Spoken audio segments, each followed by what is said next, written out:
الحمد للہ رب العالمین والعاقبۃ للمتقین والصلاة والسلام علی اشرف الانبیاء والمرسلین وعن ابن عمر رضی اللہ تعالی عنہما ان رسول اللہ صلی اللہ علیہ وآلہ وسلم قال لا صلاة بعد الفجر الا سجدتین۔ سیدنا عبداللہ ابن عمر رضی اللہ تعالی عنہما سے روایت ہے،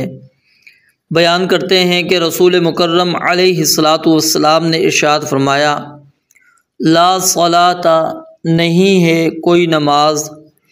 بعد الفجر طلوع فجر کے بعد، بعد الفجر طلوع فجر کے بعد، کیونکہ اگلی روایت کے اندر الفاظ موجود ہیں اس چیز کے۔ لا صلاۃ نہیں ہے کوئی نماز بعد الفجر طلوع فجر کے بعد الا سجدتین مگر دو سجدے، یعنی دو رکعتیں۔ سجدتین یہ رکعتین کے معنی کے اندر موجود ہے، جیسا کہ آگے عبدالرزاق کی روایت کے اندر یہ الفاظ آ رہے ہیں۔ تو لا صلاۃ بعد الفجر، فجر کی نماز کے بعد کوئی نماز نہیں ہے، یعنی فجر طلوع ہونے کے بعد کوئی نماز نہیں ہے سوائے دو رکعتیں۔ یہ نوافل کی بات چل رہی ہے، کیونکہ فرض تو آپ نے پڑھنے ہی پڑھنے۔ اخرجہ الخمسہ، تو اس حدیث کو ائمہ خمسہ نے روایت کیا ہے، الا النسائی، سوائے امام نسائی رحمۃ اللہ علیہ کے۔ وفی روایت عبدالرزاق، اور عبدالرزاق کی روایت کے اندر الفاظ موجود ہیں، لا صلاۃ بعد طلوع الفجر الا رکعتی الفجر۔ یہ دیکھیں وضاحت آ گئی کہ کوئی نماز نہیں طلوع فجر کے بعد، ادھر فجر بعد الفجر تھا نا، یہاں پر بعد طلوع الفجر، طلوع لفظ آ گیا، بعد طلوع الفجر، فجر کے طلوع ہونے کے بعد، الا رکعتی الفجر، سوائے فجر کی دو رکعتیں، یعنی فجر کی صرف دو سنتیں جو ہیں وہ موجود ہیں، باقی اس کے علاوہ کوئی نہیں ہے۔ ومثلہ، اور اسی طرح کی روایت امام دارقطنی رحمۃ اللہ علیہ نے عبداللہ بن عمر بن عاص رضی اللہ تعالیٰ عنہما سے بھی نقل کی ہے، اور جو روایت دارقطنی کی ہے وہ روایت عبد الرحمن بن زیاد افریقی کی وجہ سے ضعیف ہے، اور اس کی مؤید ایک روایت ہے سیدنا ابو ہریرہ رضی اللہ تعالیٰ عنہ سے، وہ روایت بھی جو ہے ضعیف ہے، اس کے اندر احمد بن عبد الصمد اور اسماعیل بن قیس وہ دو راوی ہیں، ضعیف ہیں، اور اس کی ایک مؤید روایت مرسل روایت سعید بن مسیب سے، وہ روایت سند کے اعتبار سے صحیح ہے۔ اور جو عبداللہ بن عمر رضی اللہ تعالیٰ عنہ کی ہم نے حدیث پڑھی، یہ کئی طرق سے روایت موجود ہے، ان میں سے بعض طرق اس کے اندر جو ہے کلام موجود ہے۔ امام ترمذی رحمۃ اللہ علیہ نے اس روایت کو بیان کرنے کے بعد یہ بات نقل کی ہے کہ اس بات پر تمام اہل علم کا اجماع ہے کہ طلوع فجر کے بعد نفلی نماز صرف دو رکعت ہیں، اور اس روایت میں مذکور سجدتین سے مراد فجر کی دو سنتیں ہیں۔ تو یعنی اگر کوئی شخص فجر کی نماز سے پہلے دو سنتیں نہیں پڑھ سکا تو وہ نماز فرض ادا کرنے کے بعد بھی پڑھ سکتا ہے۔ تو یہ دونوں مفہوم اس حدیث سے نکل سکتے ہیں۔ ایک مفہوم یعنی طلوع فجر کے بعد نوافل میں سے صرف فجر کی دو سنتیں، اور نبی علیہ الصلوۃ والسلام کا جو عمل ہے وہ کیا ہے، آپ کا عمل انتہائی اختصار کے ساتھ ہے، یعنی ہلکی آپ یہ دو رکعتیں پڑھا کرتے تھے، اور آگے روایات کے اندر مزید وضاحتیں آ جائیں گی انشاءاللہ۔ اس میں کیا ہے کہ پہلی رکعت میں سورۃ الکافرون اور دوسری میں سورہ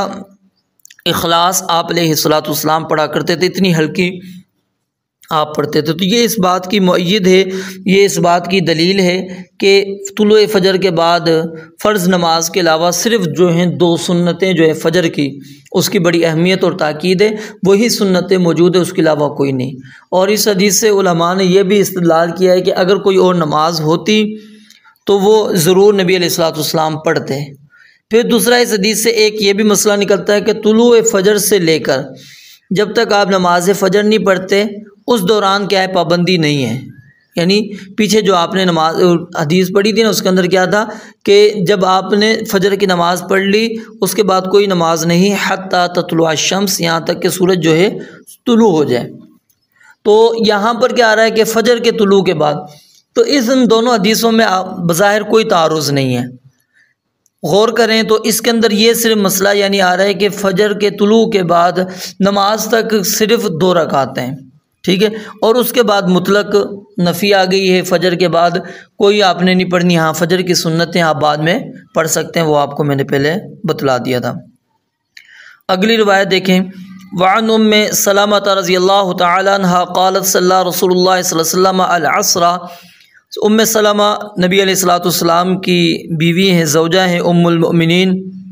سیدہ ام سلمہ رضی اللہ تعالی عنہ بیان فرماتی ہیں، صلی رسول اللہ صلی اللہ علیہ وسلم،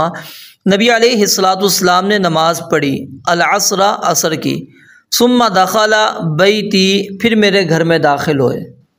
یہاں پر جو بیتی کے الفاظ ہیں یہ ملک کو ثابت کر رہے ہیں، ملکیت کو، کیونکہ نبی علیہ الصلوۃ والسلام کی وفات کے بعد یہ بطور وراثت امہات المومنین کو نہیں ملے گھر، آپ نے اپنی زندگی میں امہات المومنین کو دے دیے تھے، اور یہی وجہ ہے کہ نبی علیہ الصلوۃ والسلام کی وفات کے بعد ان کو بیت المال کے اندر شامل نہیں کیا گیا۔ اگر یہ وراثت کے طور پر ہوتے تو پھر کیا تھا، نبی علیہ السلام کی وراثت نہیں ہوتی، وہ کیا ہو جاتا ہے، صدقہ۔ تو یہ ملکیت مراد، یہاں پر آپ نے ملکیت دے دی تھی۔ صلی رسول اللہ صلی اللہ علیہ وسلم العصر، نبی علیہ الصلوۃ والسلام نے عصر کی نماز پڑھی، ثم دخل بیتی، پھر میرے گھر میں داخل ہوئے، یعنی میرے حجرے میں داخل ہوئے، فصلی رکعتین، تو آپ علیہ الصلوۃ والسلام نے 2 رکعتیں نماز پڑھی، فسألتہ، تو ام سلمہ بیان کرتی ہیں میں نے آپ سے سوال کیا کہ آپ نے یہ 2 رکعتیں پڑھی ہیں، آپ نے تو عصر کے بعد نماز پڑھنے سے ہمیں منع فرمایا ہے، تو آپ عصر کی نماز پڑھا کر آ کے آپ نے یہ 2 رکعتیں پڑھی ہیں۔ فقال، تو نبی علیہ الصلوۃ والسلام نے فرمایا، شغلت، میں مشغول کر دیا گیا تھا، اور مشغول ہونے کی وجہ کیا تھی، عبد القیس قبیلے کا ایک وفد نبی علیہ الصلوۃ والسلام کی خدمت میں حاضر ہوا تھا، آپ علیہ الصلوۃ والسلام ان سے گفتگو کرتے رہے، اور یہ گفتگو کا سلسلہ عصر کی جماعت تک چلا، تو آپ جو ظہر کے بعد کی جو سنتیں وہ آپ ادا نہیں کر سکے تھے، اس لیے آپ نے بعد میں پڑھی۔ اور پھر سیدہ عائشہ بیان فرماتی ہیں اس کے بعد نبی علیہ الصلوۃ والسلام نے عصر کی بعد والی سنتیں کبھی بھی یہ ترک نہیں کی، ہمیشہ آپ پھر پڑھتے رہے، اور اس کی وجہ کیا تھی، نبی علیہ الصلوۃ والسلام جب کسی عمل کو شروع کر دیتے تھے تو آپ اس کے اوپر ہمیشگی کیا کرتے تھے، اس کو چھوڑا نہیں کرتے تھے، اور بعض علماء نے اس کو آپ علیہ الصلوۃ والسلام کے ساتھ خصوصیت بھی قرار دیے کہ یہ آپ علیہ الصلوۃ والسلام کا خاصہ تھا۔ شغلت عن رکعتین، کہ مجھے مشغول رکھ دیا گیا تھا 2 رکعتوں سے، بعد الظہر، جو ظہر کے بعد ہیں، یعنی ظہر کے بعد والی سنتیں میں پڑھ نہیں سکا، فصلیتہما الآن، تو میں نے ان دونوں کو ابھی پڑھا ہے، قلت، تو ام سلمہ کہتی ہیں میں نے کہا، افنقضیہما اذا فاتتا، کیا جب ہم سے بھی فوت ہو جائے تو ہم بھی پڑھ لیا کریں؟ قال لا، تو نبی علیہ السلام نے فرمایا کہ نہیں، اخرجہ احمد، اس حدیث کو امام احمد رحمۃ اللہ علیہ نے روایت کیا ہے۔ ولی ابی داود عن عائشہ بمعناہ، اور اسی طرح کی مفہوم کی جو روایت ہے وہ ابو داود کے اندر سیدہ عائشہ رضی اللہ تعالیٰ عنہ سے موجود ہے۔ جو ابو داود کے اندر روایت موجود ہے سیدہ عائشہ رضی اللہ تعالیٰ عنہ، اس کی اگرچہ تمام روات ثقات ہیں، لیکن وہ روایت محمد بن اسحاق کے عنعنہ کی وجہ سے کیا ہے، ضعیف ہے، اور صحیح ہے ان میں یہ روایت ممانعت کے ذکر کے بغیر مذکور ہے۔ تو اس حدیث مبارکہ کے اندر جو ہے نبی علیہ الصلوۃ والسلام کا ظہر کی جو سنتیں تھیں وہ آپ علیہ الصلوۃ والسلام نے عصر کی نماز کے بعد ام سلمہ رضی اللہ تعالیٰ عنہ کے حجرے میں آ کر ادا کی۔ تو اس حدیث سے یہ مسئلہ ثابت ہوا کہ عصر کی نماز کے بعد اگرچہ عام نفلی نماز کی اجازت نہیں ہے، تاہم ایسی نفلی نماز کی قضا دی جا سکتی ہے جو رہ گئی ہو، لیکن اس روایت کے جو آخر میں الفاظ ظاہر کر رہے ہیں کہ امت کے افراد کو ایسے کرنے کی اجازت نہیں ہے، کیونکہ سیدہ ام سلمہ نے سوال کیا تو آپ نے منع فرما دیا۔ تو اس بنا پر امام طحاوی حنفی جو ہیں ان کا کہنا یہ ہے کہ یہ فقط نبی علیہ الصلوۃ والسلام کے لیے جائز تھا، کیونکہ یہ آپ علیہ الصلوۃ والسلام کا خاصہ ہے، اور امام طحاوی کی یہ بات اس وقت درست ہوتی اگر آخری جملہ محفوظ ہوتا، یہ حدیث کا جو آخری جملہ ہے نا، اگر یہ محفوظ ہوتا، جو فن رجال اور علل کے ماہر ہیں ان کے نزدیک یہ جملہ محفوظ نہیں، کیونکہ یہ الفاظ ام سلمہ رضی اللہ تعالیٰ عنہ سے نقل کرنے والے ذکوان ہیں، اور ان کا ام سلمہ رضی اللہ تعالیٰ عنہ سے سماع ثابت نہیں ہے، تو اس لحاظ سے یہ روایت کیا ہے؟ منقطع ہے۔ اور امام احمد نے عبداللہ بن عتبہ اور عبداللہ بن حارث کے واسطے سے ام سلمہ رضی اللہ تعالیٰ عنہا سے جو حدیث نقل کی ہے اس میں آخری الفاظ مذکور ہی نہیں ہیں۔ اور امام ابن حبان اور امام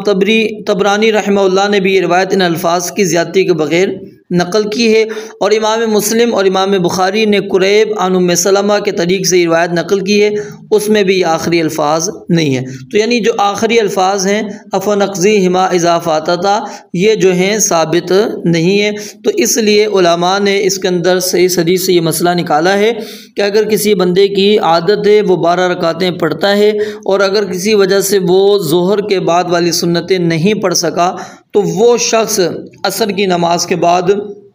وہ پڑھ سکتا ہے۔ رب العالمین سے دعا ہے اللہ تعالیٰ سمجھنے عمل کرنے کی توفیق عطا فرمائے۔ وآخر دعوانا الحمدللہ رب العالمین۔